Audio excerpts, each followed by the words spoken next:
ಆದಿ ಮಾನವರಂತೆ ಜೋಪಡಿಯಲ್ಲಿ 200 ಕುಟುಂಬಗಳ ವಾಸ. 2 ದಶಕಗಳಿಂದಲೂ ಇವರದ್ದು ಇದೇ ಕಷ್ಟದ ಜೀವನ.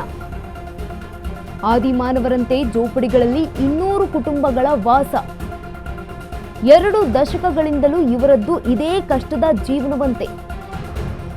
ತಾತ್ಕಾಲಿಕ ತಗಡಿನ ಶೆಡ್ನಲ್ಲಿ ಬದುಕು ಇದೀಗ ಸಂಕಷ್ಟ. ಆದರೆ ಇವರ ಆದಿ ಮಾನವರಲ್ಲ, ಕೃಷ್ಣ ಮಲಪ್ರಭಾ ಹಿನ್ನೀರಿನ ಸಂತ್ರಸ್ತರು. 2007ರಲ್ಲಿ ಕೃಷ್ಣ ಮಲಪ್ರಭಾ ಪ್ರವಾಹದಿಂದ ಮನೆ ಹಾಗೆ ಜಮೀನು ನಾಶ ಆಗಿತ್ತು. ಒಟ್ಟು 330 ತಾತ್ಕಾಲಿಕ ಶೆಡ್ ನಿರ್ಮಾಣ ಆಗಿದ್ದು 200 ಕುಟುಂಬಸ್ಥರು ವಾಸವಾಗಿದ್ದಾರೆ. ಬಾಗಲಕೋಟೆಯ ಹುನಗುಂದ ತಾಲೂಕಿನ ಬಳಿ ಜನರ ವ್ಯಥೆ ಇದು. ತಾತ್ಕಾಲಿಕ ಶೆಡ್ ಇರುವ ಜಾಗದಲ್ಲಿ ಈಗ ಜಮೀನು ಮಾಲೀಕರ ಗಲಾಟೆ. ಶೆಡ್ ತೆರವಿಗಾಗಿ ಈರಪ್ಪ ಗಂಜಿಹಾಳ, ಯಲ್ಲಪ್ಪ ಪೂಜಾರಿ ಒತ್ತಾಯಿಸಿದ್ದಾರೆ. ಇದರಿಂದ ಕಮದತ್ತ, ಅಡಿಹಾಳ, ಬೀಸನಹಾಳ ಹಾಗೆ ಬೀಸನಾಳ ಕೊಪ್ಪ, ಕಜಗಲ್ ಹಾಗೂ ಕಡಪಟ್ಟಿ ಗ್ರಾಮಗಳ ಸಂತ್ರಸ್ತರ ಅಳಲು. ಶಾಶ್ವತ ಪರಿಹಾರಕ್ಕಾಗಿ ಹೋರಾಟ ಮಾಡಿದ್ರೂ ಪ್ರಯೋಜನ ಇಲ್ಲ.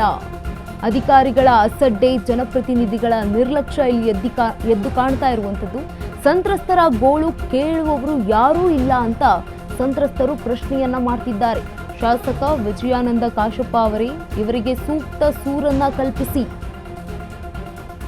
ಆದಿ ಮಾನವರಂತೆ ಜೋಪಡಿಯಲ್ಲಿ ಕಾಲ ಕಳೀತಾ ಇದ್ದಾರೆ. 200 ಕುಟುಂಬಗಳು ವಾಸವನ್ನ ಮಾಡ್ತಿದ್ದಾರೆ.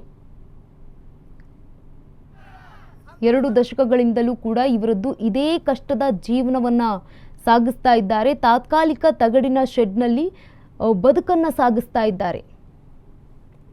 ನಾವು ಮಲಪ್ರಭಾ ನದಿಯಿಂದ ಸಂತ್ರಸ್ತರವ ಈಗ 18-19 ವರ್ಷ ಕಳೆದು ಹೋಗೈತಿ. ಆದ್ರೆ ನಮ್ಗೆ ಸರ್ಕಾರಕ್ಕೆ ನಾವು ಮನವಿ ಪತ್ರ ಬರ್ದಾಕತ್ತೀವಿ ಸರ. 1 ಗುಂಟೆ ನಮ್ಗೆ ಎಲ್ಲ 10 ಹಳ್ಳಿಗೂ ಗ್ರಾಮಸ್ಥರಿಗೆ 1 ಗುಂಟೆ ನಿವೇಶನ ಕೊಟ್ಟಿದ್ದಾರೆ. ಆದ್ರೆ ಈಗಿನ ನಮ್ಗೆ ರೈತಾಪಿ ಜನಕ್ಕೆ ಅದು 1 ಗುಂಟೆ ಸಾಲುವುದಿಲ್ಲ.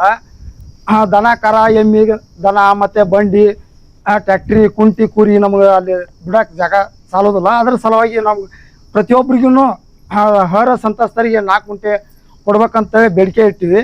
ಮತ್ತು ಅವಾಗಿನ ಟೈಮ್ ಈಗ 10 ವರ್ಷದ ಹಿಂದೆ ನಮ್ಗೆ ಪರಿಹಾರ ಕೊಟ್ಟಿದ್ದಾರೆ. ಅದು 4ನೇ ಭಾಗ ಕೊಟ್ಟರೆ ಇನ್ನೂ 12ನೇ ಭಾಗ ಕೊಡಬೇಕು. ಅದು ಈಗ 10 ವರ್ಷ ಕಳೆದ ನಂತರ ಈಗ ನಮ್ಗೆ ಆ ರೊಕ್ಕ ದುಡ್ಡು ಉಳಿದಿಲ್ಲ. ಅದರ ಸಂಬಂಧ ಈಗ 2ನೇ ದುಡ್ಡು ಕೊಟ್ರೆ ಅಂತಂದ್ರೆ ನಾವು ಮನೆ ಕಟ್ಟಿಸ್ಕೊಂತೀವಿ. ಮತ್ತು ಅಲ್ಲಿ ಹೊಸ ಪ್ಲಾಟ್ನಾಗ RC ಸೆಂಟ್ರದಾಗ ಮೂಲ ಸೌಕರ್ಯ ಇಲ್ಲ. ಕರೆಂಟು, ನೀರು ಮತ್ತು ಚರಂಡಿ ವ್ಯವಸ್ಥೆ ಮತ್ತು ಕಂಟಿ ಪೆಂಟು ಬೆಳೆದು ಜಂಗಲ್ ವ್ಯವಸ್ಥೆ ಆದಂಗೆ ಆಗೈತಿ. ಹೀಗಾಗಿ ನಾವು ಕಾಡು ಪ್ರಾಣಿಗೈತೆ ಅಲ್ಲಿ ಹೋಗಿ ಜೀವನ ಮಾಡೋಕೆ ಆಗೋದಿಲ್ಲ. ಅದ್ರ ಸಲುವಾಗಿ ಅದನ್ನ ಎಲ್ಲ ಕಂಟಿ ಪಂಟಿ ಕಿತ್ತಿಸ್ಕೊಟ್ಟು ಕರೆಂಟು ಮತ್ತು ನೀರಿನ ವ್ಯವಸ್ಥೆ ಆತಂದ್ರೆ ಈಗ ಶಾಶ್ವತ ಪರಿಹಾರ ನಮ್ಗೆ ಅದನ್ನು ಒದಗಿಸ್ಕೊಡ್ಬೇಕಂತೇಳಿ ಕೇಳ್ಕೊಳಕತ್ತೀವಿ ಸರ್ಕಾರಕ್ಕೆ. ನಾವು ಮತ್ತು CMಗೆ ಮತ್ತು DC ಸಾಹೇಬರಿಗೆ ಮತ್ತು ಪುನರ್ವಸತಿ ಪುನರ್ನಿರ್ಮಾಣ ಕೇಂದ್ರಕ್ಕೆ ಕೂಡ ಕೊಟ್ಟರು ಪದೇ ಪದೇ ಹೊಳ್ಳಿ ಅವರು ಅದನ್ನೇ ಹೊಳೆ ಕಳ್ಸಾಕತ್ತಾರ. ಅವರಿಂದ ಯಾವುದು ಕೆಲಸ ಕಾರ್ಯಗಳು ಆಗೋದು. ಅದರ ಸಂಬಂಧ ನಾವು ಪದೇ ಪದೇ ಹೇಳೋದು ಆಗಲಿ ಲೇಖಿ ಮುಖ